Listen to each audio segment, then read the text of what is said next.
boy, we got to talk about Florida losing to Georgia and all that's coming up after the bumper. Don't be cornering me. Hold up. Time. You got to help me with that corner shit.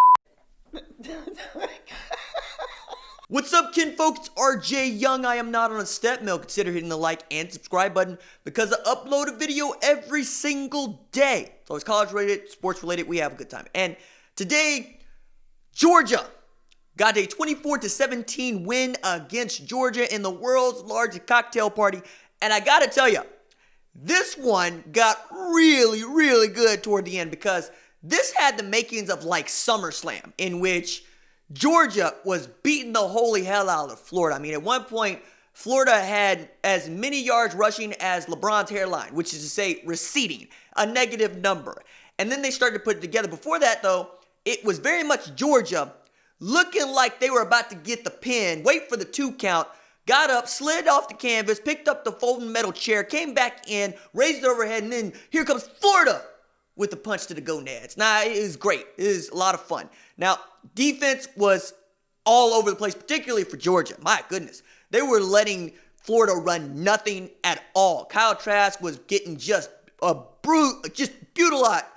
Brutalized. That's the word. I was going for abusive and brutalized, and it came out with brutalized, but he was abused because, check it out. Outside of Kyle Pitts, didn't see a whole lot. Michael P. Ryan couldn't do nothing running the ball. Georgia's offensive line was garbage against Georgia's front 7. They were all over the place. And even when you thought that they might have something going toward the end, you saw that the defense didn't really lose them the game. It was SEC officiating. So we got to talk about it. Yes, Lawrence Cager is a monster. 7 catches, 132 yards, and a TD. But you got 10 points on 2 drives, courtesy of what some people would think are questionable catches. The first one, right, looked like it hit the ground, but they gave it to Lawrence Cager. And then 3 plays later, you got Georgia going up by 2 scores, okay? And then the next one in the second half, yeah, it looked like Brian Herrien made either a catch of the year or that ball hit the ground. Now, depending on where you come down on it and whose side you're on, I suspect you could go either way. And that was kind of the thing, right? So you got to go with the call on the field if you can go either way. As a neutral in this thing, I'm going, wow, this is interesting because it proved 2 things to me. One, James Coley ain't really that good, but he's good enough to beat Todd Grantham because Todd Grantham could not. Todd Grantham can't. Todd Grantham is getting cooked. There's no other way to say it. He's getting cooked. I mean, at one point, we got a Florida defense that lost track of Lawrence Cager, which is Florida's defense losing track of Georgia's best wide receiver. How do you do that, right? I'm talking about Todd Grantham not being able to find the fly on the turd. It was like that because everywhere you looked, it was like, man, do they know what defense they're supposed to be in? It's like Friday Night Lights when they're going, what scheme are we in?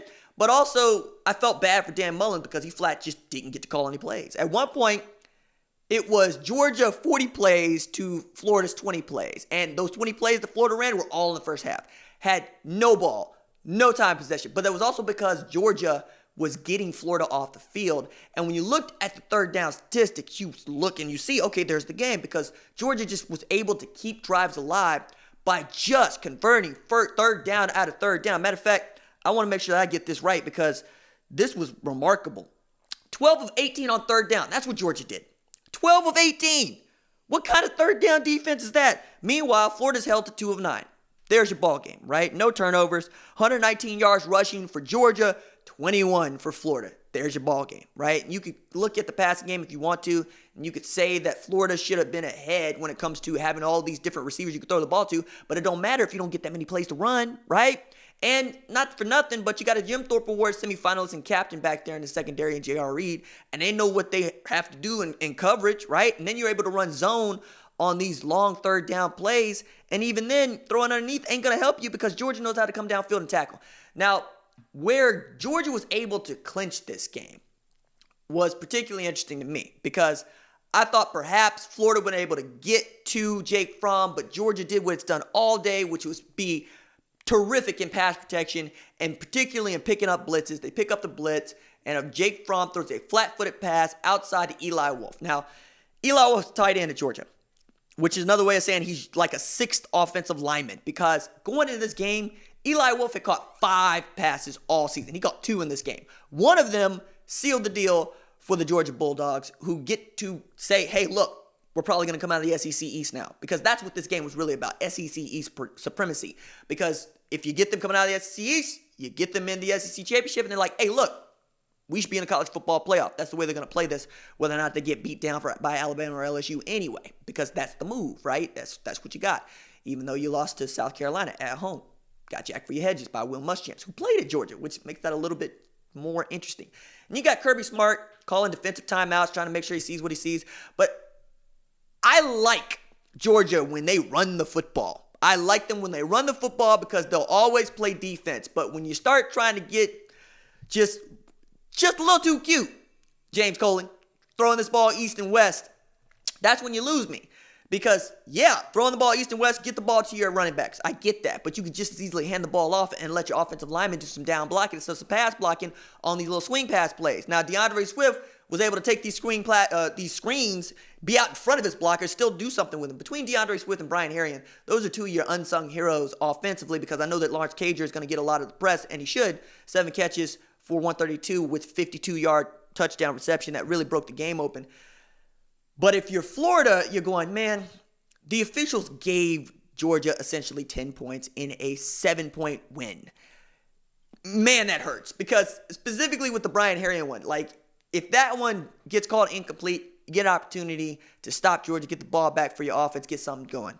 Maybe you can, maybe you can't. But we know that they couldn't run the ball, so they're going to be throw the ball. But I wasn't convinced that Kyle Trask even knew what he was doing out there, because he looked lost. Dan Mullen couldn't get plays in, couldn't get this tempo that he loves to go going. He wanted to be able to do that thing where he gets mismatches, but he couldn't get any of those because they were always up against the chains. Really, this is a Georgia football game.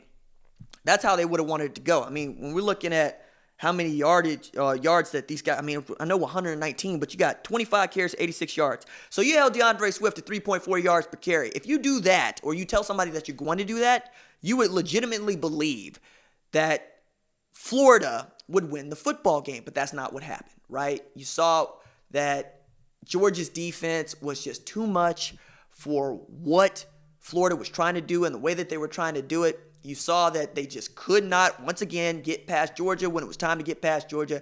You saw, once again, why Kirby Smart runs that side of the division and why they're probably going to lose the SEC championship, because they can't really throw the ball to anybody other than Lawrence Cager. And that's the issue right now for Georgia. You have to get something out of George Pickens and out of Dominic Blaylock. You have to get something out of your wide receivers that you haven't gotten since Arkansas State. I mean, I think it was Gary Danielson that said Lawrence Cager's 52-yard touchdown reception was the first pass of over 15 yards for Georgia in SEC play. That ain't going to cut it against LSU and Alabama that throw the ball all over the yard and can just score. You're going to have to be able to score with them and play good defense, but you know this if you're a Georgia fan, because this is your life. So maybe you'll just hunker down, you'll run the ball 30, 40 times a game for the rest of the way, and particularly in the SEC championship where we all think you'll be, or maybe you won't. Either way, I think most people were right in picking Georgia to win this game. I think Florida still has something to do. I know they lost Felipe Franks, but I think it's a 1-for-1 with Kyle Trask. I feel for those receivers because they're really good and they deserved a better quarterback play. And I get that getting Jabari Zuniga back and Jonathan Grenard were supposed to help Georgia tremendously, because I would have thought that would have done wonders for them, but it just didn't, because that Georgia offensive line was just really that good. All right, that's it for me. Deuces.